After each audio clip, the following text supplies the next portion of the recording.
entrepreneurs du futur, j'espère que vous allez merveilleusement bien aujourd'hui. Je suis Emmanuelle Prunier, développeuse de richesses humaines et je vous souhaite la bienvenue dans cette nouvelle vidéo des pros du réseau, ces professionnels qui vous accompagnent à booster votre business. Avant d'entrer dans le vif du sujet, je vous invite à cliquer sur le petit bouton ci-dessous pour vous abonner à la page YouTube ou au petit pouce ci-dessus pour vous abonner à la page Facebook My Easy Networking. Et maintenant, on y va. Vous avez toujours des problèmes d'impayés avec l'un ou plusieurs de vos clients. On a vu dans des vidéos précédentes quelles sont les premières étapes que vous pouvez mettre en place pour pouvoir faire face aux impayés, pour pouvoir amener votre client à payer. Mais il est possible que vous n'ayez toujours pas de résultat. Alors si c'est le cas, regardez cette vidéo. Élodie Tabonne, avocate en droit économique au barreau de Lyon, vous explique quelles sont les 2 dernières et prochaines étapes que vous pouvez mettre en place pour aller récupérer l'argent que vous doit votre client. C'est parti, on se retrouve à la fin. Élodie Tabonne, je suis avocat au barreau de Lyon.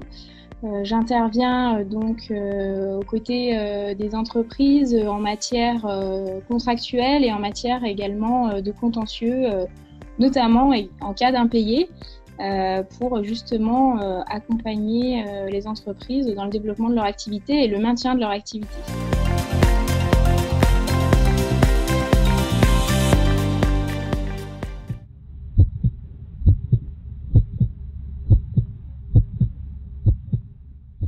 Le référé provision.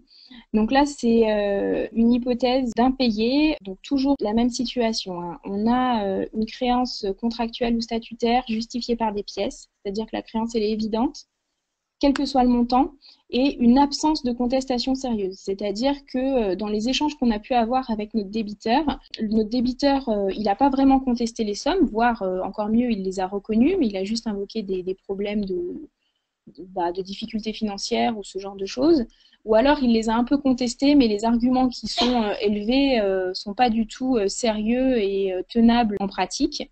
Là, c'est une procédure où on va saisir le président du tribunal compétent. Il n'y a pas de recours à l'avocat qui est obligatoire, mais en réalité, c'est recommandé puisqu'on va être vraiment dans la première hypothèse d'une procédure judiciaire où on va devoir rédiger une assignation qui va être délivrée au débiteur par un huissier de justice. Et ensuite, il va falloir qu'il y ait des échanges de conclusions et de pièces et une audience de plaidoirie. C'est pour ça que même si l'avocat n'est pas obligatoire, il est en général recommandé d'y faire appel. L'intérêt de cette procédure, c'est qu'elle est très rapide par rapport à la dernière procédure qui sera évoquée. Après, par le sens de rapide, il faut quand même envisager plusieurs mois, c'est-à-dire environ 3 mois, pour obtenir une décision dans le cadre de cette saisine. Donc, à la suite de l'audience des plaidoiries, il y a 2 issues. Soit le président rejette la demande et considère le débiteur donc avait des raisons de s'opposer au paiement. Donc, dans ce cas-là, le seul moyen, ce sera de saisir le tribunal, cette fois-ci dans le cadre d'une procédure qu'on dit au fond, qui sera la dernière procédure présentée. Ou alors le tribunal accepte la demande. Et si effectivement on avait tous les documents signés et qu'il n'y avait pas de réelle contestation en face, on peut imaginer on obtient assez fréquemment des décisions qui acceptent les demandes de paiement. Donc dans ce cas-là, on a une décision de justice qui permet de réaliser les mesures d'exécution forcées par le biais de l'huissier de justice. Donc en pratique, comment ça se passe? On obtient la décision sous un délai de 3 mois, on l'envoie à l'huissier, l'huissier signifie d'abord la décision au débiteur. On attend en général environ quelques jours ou quelques semaines en fonction de la nature de l'impayé et du risque aussi de perte des sommes, parce que les personnes peuvent en profiter pour vider leur compte. Et ensuite, on demande immédiatement à l'huissier de justice de mettre en œuvre des mesures d'exécution. Ce qu'il faut savoir, c'est que le coût de cette procédure, il est un peu plus important. Comme tu peux le voir, on est plutôt sur environ 50 € pour une saisine du tribunal de commerce à ce niveau-là. Il y a les frais d'huissier qui vont intervenir à 3 reprises au moment de la signification de l'assignation. Il faut envisager environ une centaine d'euros pour la signification quand il n'y a pas de difficulté, quand on trouve la personne assez facilement. Et ensuite, il y aura encore l'huissier de justice pour la signification de la décision et les mesures d'exécution forcée. Et puis, bien évidemment, si on a fait appel à un avocat, il y a les honoraires d'avocat qui viennent s'ajouter au coût de cette procédure. Il y a deux petites précisions à avoir en tête pour les entrepreneurs qui seraient un peu effrayés par cette procédure. Bien évidemment, l'idée, c'est de la mettre en œuvre que si on a des impayés qui sont quand même un peu importants, puisque la procédure, elle est plus complexe que les deux précédentes. En défense, le débiteur peut demander des délais de paiement. Si le tribunal fait droit aux délais de paiement et met en place un calendrier, à nouveau, la décision permettra, si les délais ne sont pas respectés, immédiatement de mettre en œuvre des mesures d'exécution forcée. Donc ça présente quand même l'intérêt d'avoir une décision de justice qui, même si elle accorde des délais de paiement, présente une vraie garantie de respect de l'échéancier, contrairement à des échéanciers qui peuvent être convenus par ailleurs avec le débiteur sans l'intervention du juge.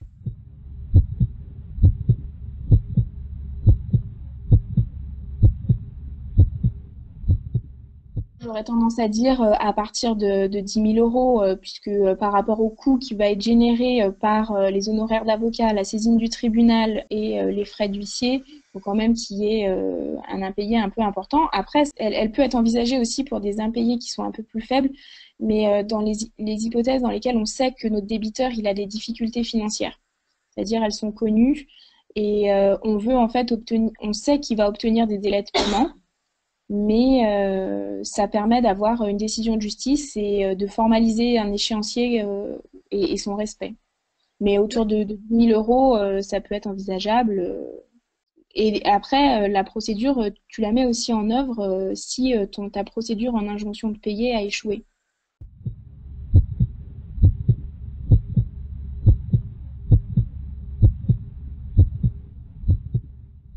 Alors, en général, le référé provision, on le met en œuvre effectivement quand il y a des sommes qui sont assez importantes et qu'il y a eu déjà des échanges entre les parties où on sait que la partie, le débiteur reconnaît les sommes mais a des difficultés financières. L'injonction de payer et la procédure simplifiée de recouvrement des petites créances, l'idée, c'est vraiment que ce sont des procédures où l'avocat n'a pas besoin d'intervenir et c'est plutôt des pistes que les entrepreneurs doivent garder en tête pour essayer de recouvrer eux-mêmes leurs impayés sans avoir à courir à l'avocat et donc au paiement des honoraires de l'avocat, outre ensuite les frais de justice. En général, quand on vient me contacter dans le cadre d'un impayé, je recommande éventuellement d'essayer seul par le biais des deux premières procédures, dans lequel je peux accompagner, bien évidemment. Mais l'idée, c'est que le référé provision, on est vraiment dans une situation de blocage avec un impayé qui perdure depuis longtemps, sans raison valable. Parce que, bien évidemment, le référé provision, il faut vraiment garder ça. C'est l'idée d'une créance qui est évidente et qui n'est pas payée de manière complètement injustifiée, sans qu'un motif valable soit opposé. Si après, on est dans l'hypothèse d'un impayé qui est donc effectivement récurrent, mais qui est justifié en face par des contestations du débiteur sur la qualité du produit ou la qualité de la prestation, il faudra effectivement saisir le tribunal cette fois-ci, et non pas le président du tribunal, dans le cadre d'une procédure qu'on dit au fond.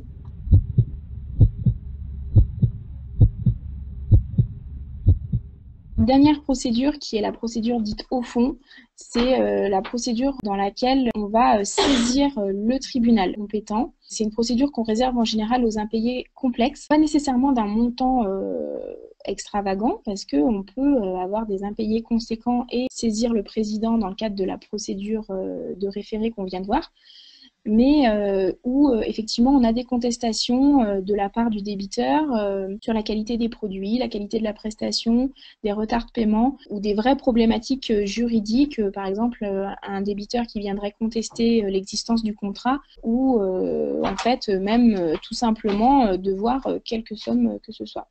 Donc à nouveau, l'avocat n'est pas obligatoire mais vivement recommandé compte tenu de la complexité de la saisine de la juridiction, puisqu'il va falloir rédiger une assignation dans laquelle on va expliquer que les sommes sont dues et donner les éléments qu'on a à notre possession par rapport à la question que tu posais tout à l'heure sur l'hypothèse où on n'a pas de contrat de signé, pas de conditions générales de vente signée ou aucun document qui vient justifier de l'émission de la facture.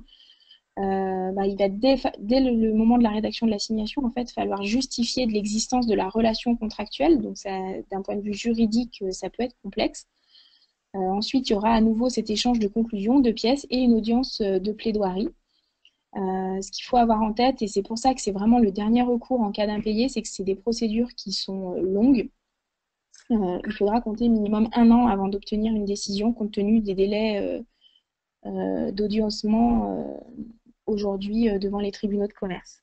Et donc là, dans le cadre de cette procédure, il y a plusieurs issues possibles. J'ai répertorié les 3 principales, sachant que, bien évidemment, vu qu'on est dans l'hypothèse d'un impayé complexe,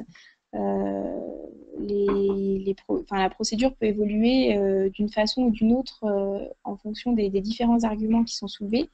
Mais les 3 principales issues possibles, la première, c'est le tribunal rejette la demande de paiement. Dans ce cas-là, le créancier pourra former appel s'il le souhaite de la décision. Donc c'est l'hypothèse où en fait le débiteur a contesté la créance et a obtenu gain de cause. Donc dans ce cas-là, on va devant la cour d'appel où là on a des juges professionnels. Sinon donc le tribunal accepte la demande et dans ce cas-là, il ne faut pas oublier de demander l'exécution provisoire. Si le tribunal fait droit à la demande et ordonne l'exécution provisoire, peu importe ensuite que le débiteur forme un appel ou non, on aura une décision de justice qui constitue donc le fameux titre exécutoire qui permet de réaliser les mesures d'exécution forcée par le biais d'un huissier de justice. C'est pour ça que c'est important de faire appel à un avocat dans le cadre de ce genre de procédure, parce que si on n'a pas demandé l'exécution provisoire et qu'on ne l'a pas obtenue, c'est la dernière hypothèse. Si le débiteur fait appel, quand bien même on aurait gagné dans le cadre de la procédure engagée, il faudra attendre la fin de la procédure d'appel pour mettre en œuvre des mesures et obtenir une décision favorable en appel.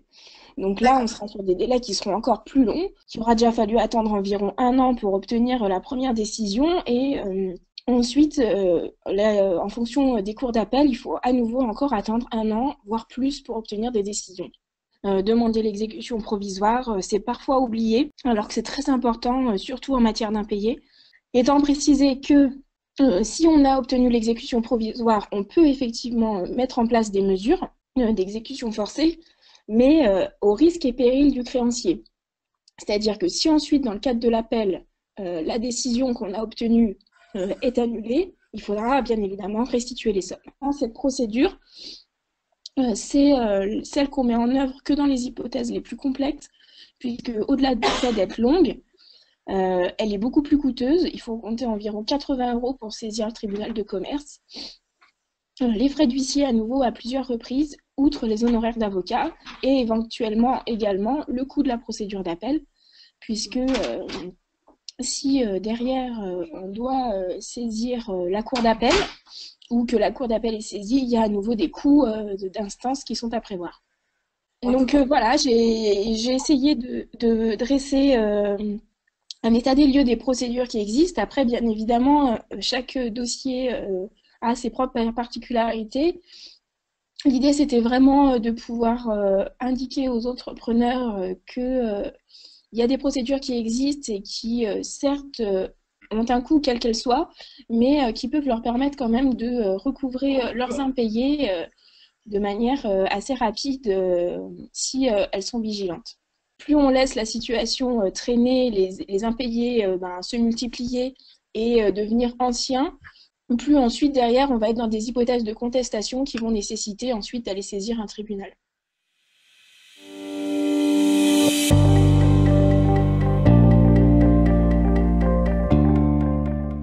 Et voilà, entrepreneurs du futur, vous avez désormais en main toutes les solutions possibles que vous pouvez mettre en place pour recouvrer vos créances clients.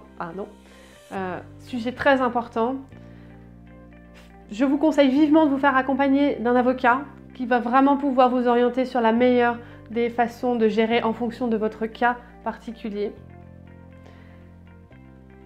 Si vous avez aimé cette vidéo ou si vous pensez qu'elle peut aider un entrepreneur de votre entourage, alors partagez-la, diffusez-la.